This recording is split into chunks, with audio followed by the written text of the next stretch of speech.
Entendes o que estás lendo? O podcast que te leva através das páginas da Bíblia. Livro por livro. Capítulo por capítulo. Uma exposição bíblica emocionante. Aperte os cintos e embarque comigo nesta viagem.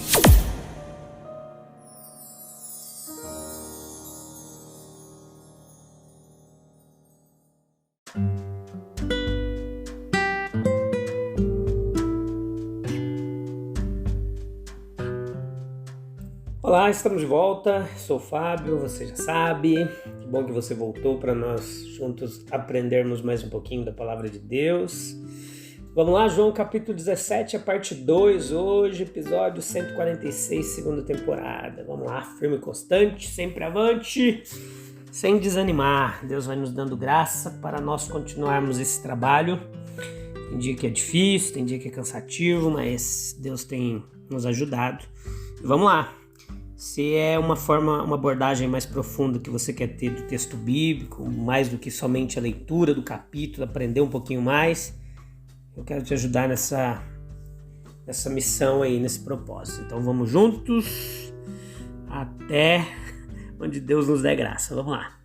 Então, em João capítulo 17, versículo 6 ao 10, apresenta um pouquinho esse conceito sobre o sumo sacerdote, né, Jesus, que se volta de si mesmo para aqueles que são objetos especiais de sua oração e intercessão. Ele começa a interceder pelos seus discípulos. Eles são separados do mundo, foi feita uma classe ali seleta, consagrada. Eles são separados dos outros na oração do Senhor, o Senhor destaca isso. É destacado também que eles são propriedades do Pai, presente do Pai ao seu Filho. O Pai os atraiu com laços de amor e eles se tornaram, após isso, de Cristo. Não se deve supor que haja algo arbitrário no chamado de Deus. Aqueles por quem o sumo sacerdote implora aqui para que eles reconheçam a divindade das obras de Cristo, a divindade das suas palavras, a divindade da sua missão, que Cristo veio de Deus, que Deus o enviou. Mas esse grande fato e o maior da história da humanidade, inegavelmente, não foi de forma nenhuma reconhecido ali naquele contexto. Todos os de Cristo são de seu Pai, todos os do Pai são de Cristo. Portanto, os que têm o Salvador como patrono, protetor, estão duplamente seguros e duplamente abençoados. Cristo é glorificado em seus amigos, em seus discípulos. Então, Jesus ele ora pelos seus discípulos, uma ilustração notável das orações de Jesus. Ele sabe exatamente por quem ele está orando e qual que é o desejo, a petição dele, está bem clara para ele. Que eles não pertencem ao mundo, mesmo estando no mundo, né? Mas sem controle do mundo e sem se misturar no mundo. O espírito do mundo não tem poder sobre eles, não atua no controle deles, não. Quando Jesus ora pelos seus, ele está realmente fazendo o melhor que pode pelo mundo. Então, note comigo que quando Jesus ora pelos seus, ele está realmente orando para que eles deixem a sua luz brilhar, de modo a atrair e persuadir o mundo e convencer o mundo também. As melhores coisas que Jesus pode fazer pelo mundo devem ser feitas por meio do caráter do seu próprio povo. Então Jesus ora ao Pai por aqueles que o Pai deu a ele. Né? Jesus continua dizendo que ao receber, ele só recebe para retribuir. Todos os meus são teus e os teus são meus. Não é de admirar que na primeira plenitude dessa bênção do derramamento do Espírito Santo ali quando aconteceu no Pentecostes, os discípulos eles tiveram todas as coisas em comum. O Pai e o Filho têm todas as coisas em comum. O Pai dá humanidade ao Filho para que Jesus envie homens e mulheres consagrados para glorificá-lo. E então esses homens e mulheres consagrados, usados, né, como só podem ser usados por Jesus, são entregues ao Pai que os concedeu ao Filho.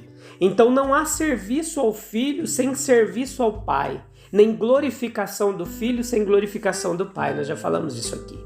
Precisamos que o Pai nos fortaleça e nos equipe por meios invisíveis para todo esse serviço de glorificação, pois o Filho não permanece mais visivelmente no mundo, ele não está mais aqui de forma encarnada. Então esse ministério invisível, ele precisa se sobressair em profundidade e extensão ao visível. Precisamos que o Pai nos fortaleça e nos capacite por meios invisíveis, através do seu Espírito Santo, para todo esse serviço de glorificação. Pois o Filho não permanece mais no mundo. O ministério invisível está longe de se sobressair em profundidade e extensão ao visível. Então, o cristianismo em si, ele não encurta a vida, mas antes a prolonga, né? Ele aumenta a duração em largura e profundidade, sempre em valor, em dias, em anos, como no caso de Ezequias, em utilidade, em influência, como no caso de Jesus, né? Então, o inquilino permanecerá enquanto a casa estiver de pé, e quando ela desmoronar, o céu o receberá em suas mansões celestiais. O cristianismo não incapacita o homem de desfrutar o mundo material, não. É uma bênção de Deus. O cristianismo, ele enche o mundo de alegria. Não era o seu desejo que os homens fossem retirados do meio social, mas que permanecessem nele. A sociabilidade era uma de suas características. Não queria que o homem vivesse isolado, afastado de tudo, não. O cristianismo abre e não fecha a porta da sociedade. E o cristianismo, ele tem essa função de aproximar o homem do seu próximo. Então, do seu semelhante. Mas a intolerância, as artimanhas sacerdotais e o preconceito religioso baniram muitos da sociedade e aprisionaram muitos também, de uma forma errônea. Mas o cristianismo puro nunca apregoou isso. Sua tendência direta é santificar e abençoar todas essas relações interpessoais e da vida, e refinar e inspirar nossos interesses sociais. Então Cristo disse: deixe a sua luz brilhar, não no topo da montanha, num deserto solitário ou num lugar isolado, mas diante dos homens. Qualquer lugar, na feira, no mercado, no trabalho, na escola, atrás do balcão, entre a multidão dos homens. Não era o seu desejo que eles fossem tirados deste mundo perverso e turbulento. Este mundo era então agora um mundo de grande tribulação, mas não era o seu desejo tirar os seus discípulos, até mesmo disso. Não que ele sentisse prazer na dor deles, longe dessa interpretação. Ele suportou tanto quanto pôde, mas porque ele tinha uma grande consideração pelo bem eterno deles, muito mais do que pelos seus confortos terrenos. Cristo tinha muito o que fazer neles, e eles tinham muito o que fazer no mundo. Eles ainda não estavam prontos para partir.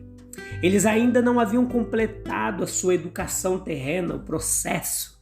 Eles ainda não haviam frequentado a escola do Consolador.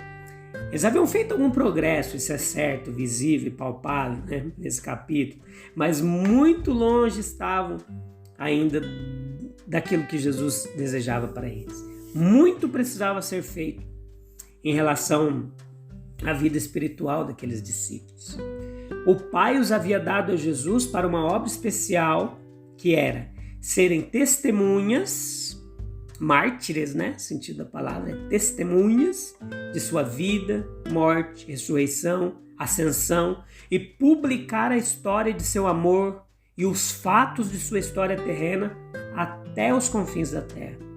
Isso deve ser feito antes que se finde a sua vida terrena e que eles sejam levados para casa com honra. Eles poderiam servir ao Mestre e à sua geração melhor aqui do que qualquer outro lugar. Então note que esses discípulos ali, o mundo perverso desejava expulsá-los, mas não sabia que era melhor para o bem deles, e estava sob o controle da infinita bondade de Deus. O céu poderia passar algum tempo sem eles. As harpas douradas lá poderiam esperar, mas o mundo não podia esperar muito. Eles precisavam dessa água da vida para saciar a sede. Então, cada um deles tinha um dever especial, uma missão especial, uma vocação especial, e estavam sendo treinados para isso. E mesmo após a partida de Jesus, que seria uma perda para o mundo, eles precisavam continuar este trabalho. Uma parte da oração de Jesus foi: guarda-os do mal e do maligno. Existe neste mundo muitos homens dominados por espíritos malignos, mas há um sozinho na iniquidade e em oposição à bondade para com Deus e o homem. Ele conseguiu atrair um grande número de seguidores que compartilham do mesmo caráter dele, mas ele se mantém à frente de todos eles na maldade. E os olhos de Cristo poderiam identificá-lo entre a multidão e apontá-lo como maligno ou a coisa maligna. Então uma distinção é feita entre o mundo e o mal. Há no mundo o mal e uma coisa má, que corrompem e prostituem todas essas coisas santas e boas e deturpam tudo aquilo que Deus criou. Então, ninguém se corrompeu ao ouvir o canto dos pássaros, né? O mais alto treinamento para um soldado está no campo de batalha. O melhor treinamento para um marinheiro é no oceano, ou em meio a uma tempestade. Ele não pode conseguir isso em terra seca. Então, no inferno só existe o mal sem nenhum bem, no céu só existe o bem sem nenhum mal. Neste mundo existe ambos, e é especialmente vantajoso escolher um e rejeitar o outro.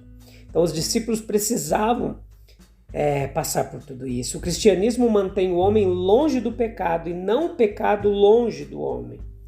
Erradica de seu coração o amor pelo mal, o desejo pelo mal, e quando ele é dominado pelo Espírito de Deus, é implantado nesse lugar, um amor pela pureza e pelas coisas de Deus, e passa a desejar as coisas que vêm de Deus. Então os elementos do pecado na alma, eles precisam ser dominados, e isso só se consegue através do Espírito de Deus. Então, Cristo não deseja interferir em todo esse processo, esse arranjo aí que acontece no mundo, que foi fruto da providência divina. Ele deixa-os viver a vida para que eles possam lutar contra o pecado, como sal da terra, como luz do mundo, e as providências da graça, elas se encaixam e giram em perfeita harmonia em todo esse contexto, né? Então, mantê-los longe do mal, removendo-os do mundo, pareceria algo como bater em retirada, mas a palavra retirada não estava em seu vocabulário. Então, para tornar os discípulos vitoriosos na luta e alcançar o porto desejado, apesar das tempestades mais severas, grande poder foi manifestado para manter os jovens hebreus lá na Babilônia, longe do fogo. Mas um poder muito maior foi manifestado em impedi-los de serem feridos pelas chamas. Tirar os discípulos do mundo milagrosamente manifestaria o poder divino, mas mantê-los no mundo manifestava um milagre da graça e do poder de Deus muito maior. Beleza? Eu te espero no próximo episódio. Não perca, está imperdível esse capítulo 17, a intercessão de Jesus pelos seus discípulos. Nós vamos ver nos próximos episódios que ele orou até por nós, hein? Não perca. Um abraço, fique com Deus. Até breve. Tchau, tchau.